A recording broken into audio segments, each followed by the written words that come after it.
You open the app, you swipe right, and somewhere on the other side of that screen, someone is making a decision about you in less than 2 seconds.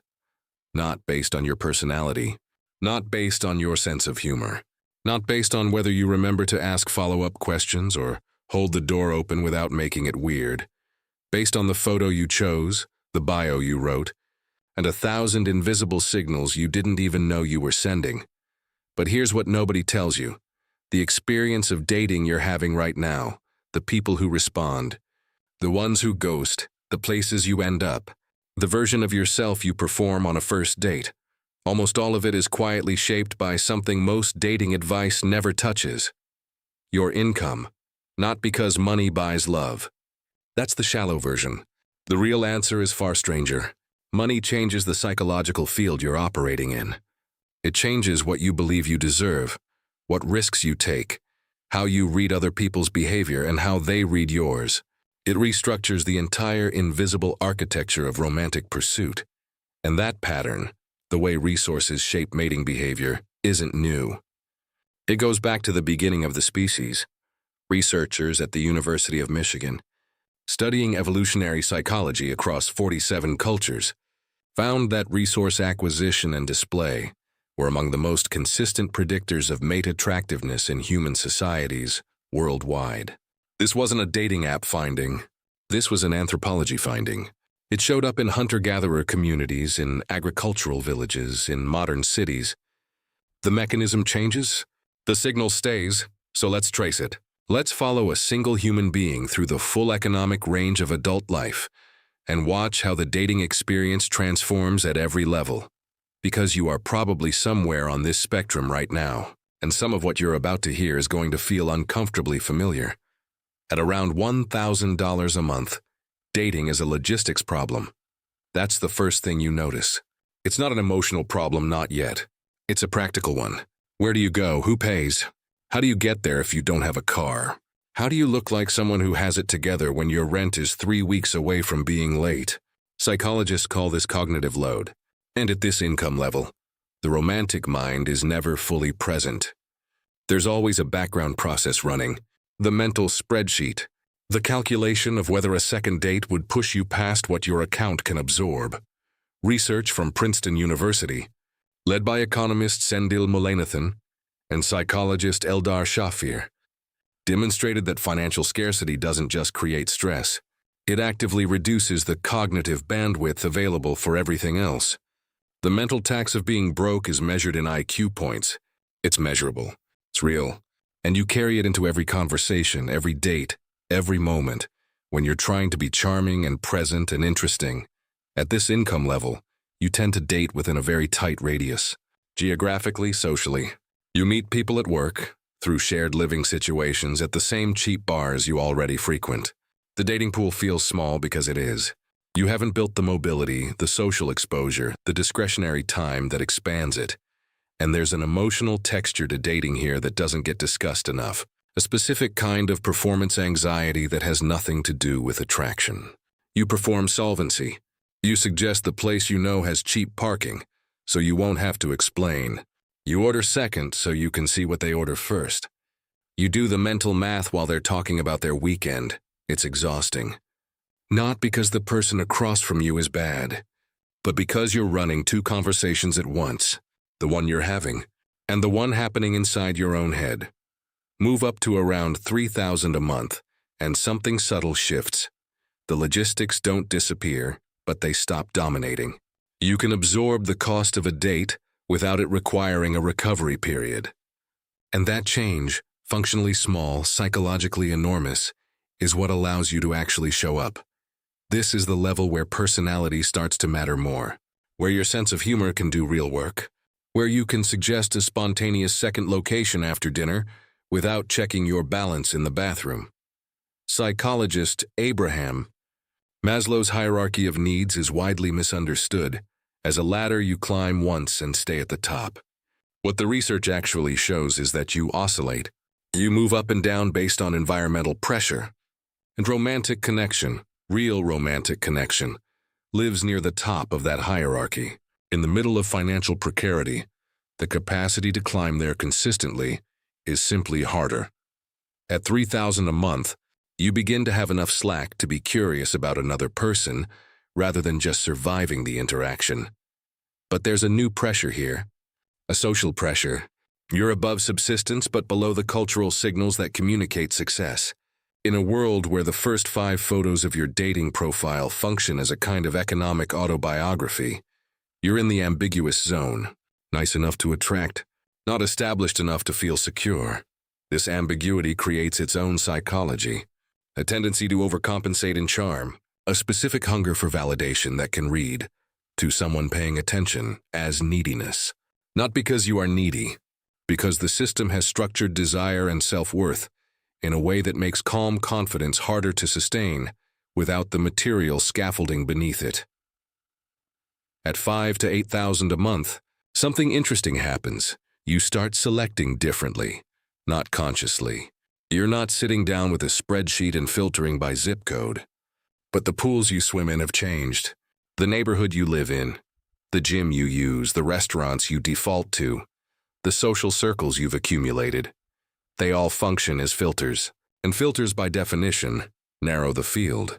Sociologist Pierre Bourdieu called this cultural capital. The idea that class isn't just about money.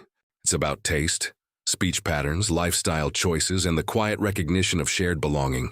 People at similar income levels tend to share enough cultural vocabulary that initial attraction is lubricated by familiarity. You're both familiar with the same references, the same types of travel, the same discomfort with certain behaviors you'd call tacky, without being able to fully explain why. At this income level, you also begin to notice the emergence of something called league anxiety from both sides. People below you in the economic range may self-select out before you ever meet them, assuming rejection before the attempt. People near or above your level are now genuinely evaluable comparisons. Status competition enters the romantic field, and it's subtle and persistent.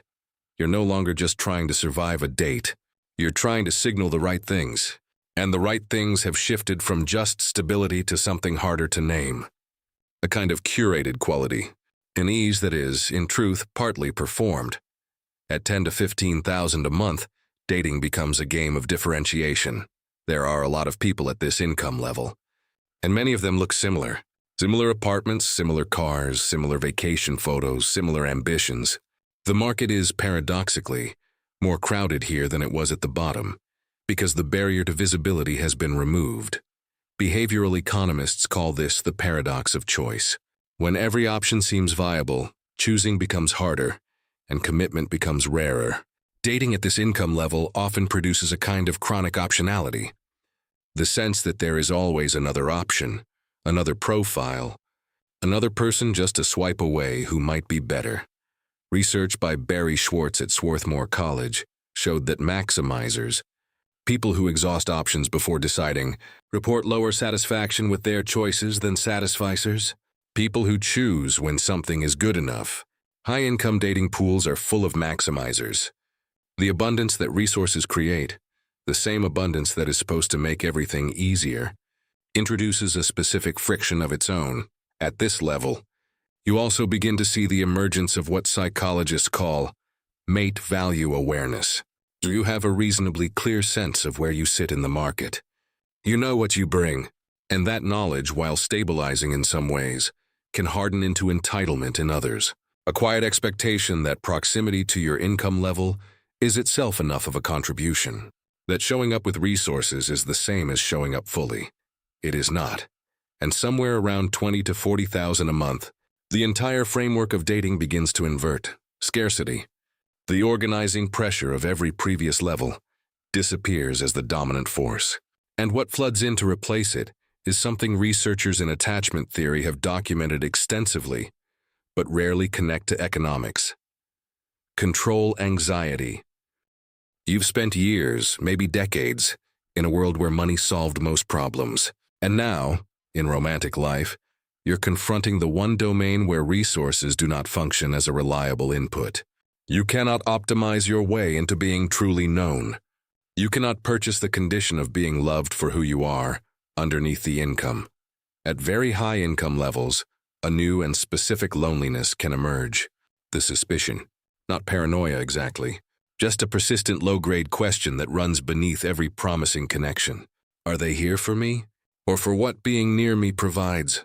Researcher and psychologist Nancy Etkoff, whose work at Harvard explored physical attractiveness and status signaling, found that high-status individuals frequently engage in what she called authenticity testing, unconscious behavioral probes designed to see whether a partner's affection is conditional. The tests are often self-sabotaging. The fear of conditional love can produce the exact coldness that drives love away. And here is the counterintuitive twist that the whole arc has been building toward. Across the full economic spectrum, from 1,000 to 2 million, the fundamental human need does not change. It doesn't upgrade. It doesn't become more sophisticated or refined. The desire to be seen, to be chosen not for what you provide, but for who you are, underneath the providing, is identical at every level. What changes is the noise. At the bottom, the noise is logistics and fear of scarcity. The top, the noise is performance and fear of falseness. The content changes. The structure of the problem is the same. A human being trying to make genuine contact with another human being, while something in the environment keeps interfering. Evolutionary anthropologist Helen Fisher, whose decades of research into the neurochemistry of romantic love tracked brain activity in people across vastly different social and economic backgrounds, found that the core circuitry of falling in love, the dopamine systems, the attachment hormones, the activation of the same regions as early childhood bonding, was functionally identical regardless of wealth. Your brain does not care what your bank account says. It never did. It was built for connection in a world without bank accounts. What your bank account does is shape the stage on which that ancient drama plays out. The costumes, the entrances, the number of other actors in the scene, but the script underneath, the longing, the terror of rejection, the specific electricity of a person who makes you feel understood. That part has not changed in 200,000 years. So the next time you open that app, the next time you calculate what you can afford to spend, the next time you wonder whether you're in the right league, whether you're too much or not enough, whether the person across from you is really there for you, remember that somewhere in the deep evolutionary past, your ancestor sat next to a fire with the same nervous system you're using right now. The same heart rate, the same hope. The circumstances change every generation. The wanting never does. And that, whether you're making 1,000 a month or 1 million, is the only thing that has ever actually mattered.